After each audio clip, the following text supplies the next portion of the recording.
Goeiedag en baie welkom by vandag se videoles in ons hoofstuk van vergelykings en ongelykhede. In vandag se video gaan ons spesifiek kyk na vergelykings met breuke wat ons wil oplos. Nou wanneer ons vergelykings met breuke kry, moet jy gaan vermenigvuldig en dit beteken jy moet elke term vermenigvuldig met die KGV. So om die regte KGV te kry, moet jy eers gaan faktoriseer indien nodig. Baie belangrik, let op beperkings deur na die noemers te kyk, want onthou, enige iets gedeel deur 0 gaan vir jou ongedefinieerd wees. Met ander woorde, let op die beperkings in die noemer. Indien 'n vergelyking 'n antwoord kry van 0 is gelyk aan 0 of A is gelyk aan A, byvoorbeeld 3 is gelyk aan 3, dan is x elemente van reële getalle. Dit beteken basies x kan enige reële getal waarde hê. Indien 'n vergelyking egter 'n antwoord kry van A is gelyk aan B, iets soos byvoorbeeld 2 is gelyk aan 5, dan is daar geen oplossing vir x nie. Kom ons bestudeer die volgende voorbeeld. So die opdrag is jy moet gaan oplos vir x, want x is ons veranderlike in hierdie vergelyking. Nou ons sien daar is 2 breuke, een breuk aan die linkerkant en een aan die regterkant. Eerste stap is, faktoriseer eers die noemers om die KGV te gaan kry. So ons sien daar die breuk aan die linkerkant se noemer, x² min 4, is 'n verskil van vierkant wat ons kan gaan faktoriseer na x min 2 in een hakkie, gemaal met x plus 2 in die tweede hakkie. Nou op hierdie stadium is dit belangrik dat jy ook die beperkings moet gaan aandui. So jy moet dit gaan neerskryf so aan die kant. So die beperkings hierso is x mag nie 2 wees nie en x mag natuurlik ook nie minus 2 wees nie. Nou gaan maal ons regdeur met die KGV. Nou die KGV is daai x min 2, x plus 2 hakies. So vir die linkerkant sien ons dat daar gaan die KGV maak dat dit slegs die noemer wegval. Maar aan die regterkant moet ons nou die 4 gaan maal met die KGV. Nou onthou daai x min 2, x plus 2 was ons nou eintlik x² min 4. So dis hoekom ons die 4 sommer direk gaan maal met x² min 4. Vir die breuk sien ons dat ons het reeds die x plus 2 hakie, so die x min 2 hakie het gekort, en daarom gaan ons slegs daai min 2 in die teller gaan vermenigvuldig met x min 2.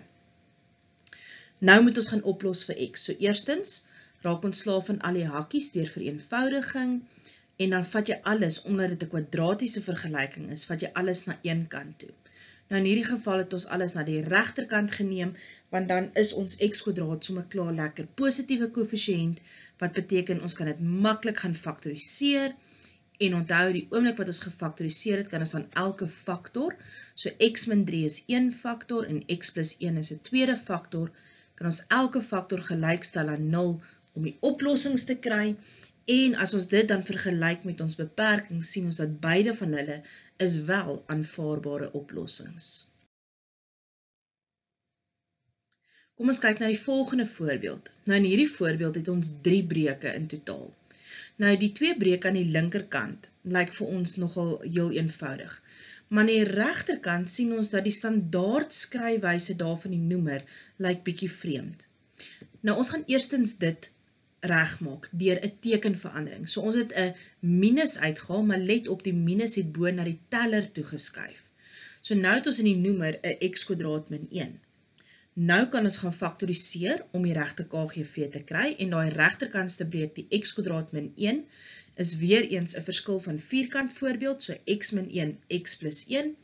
So besef nou gou-gou, ons het nou in die vorige voorbeeld ook 'n verskil van vierkante gehad, maar dit kon net sowel 'n 3 term ook gewees het.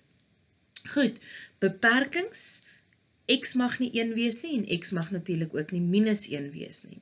Nou ons KGV in hierdie geval gaan die x min 1, x plus 1 wees, so by die heel eerste breuk aan die linkerkant, kort die x min 1 hakkie, en dit gemaal met 1 gaan ons maar net x min 1 wees, en let dan op hoe sit ons daai 3x min 1 wat in die teller is, in 'n hakkie, want daai hele teller moet gaan vermenigvuldig met daai x plus 1 hakkie. Goed, en nou kan ons die gaan vereenvoudig, en dan bring ons sommer alles na die linkerkant toe, en ons kry ons vergelyking, Weereens is 'n kwadratiese vergelyking. So eerstens hierso sal ons gedeel het met die 3, x² plus x gelyk aan 0. So met ander woorde, wanneer jou GGD, as jy nou gaan faktoriseer, 'n getal is, in hierdie geval was dit 3, kan jy, omdat dit 'n vergelyking is, regdeur gaan deel met 'n 3. Goed, en nou faktoriseer ons x plus 1, en dan gaan los ons op. Maar nou moet jy sien, x is gelyk aan 0 is ons enigste oplossing, want x is gelyk aan min 1 mag volgens die beperking nie gebruik word nie, en daarom skryf jy by die x is gelyk aan min 1 nie van toepassing.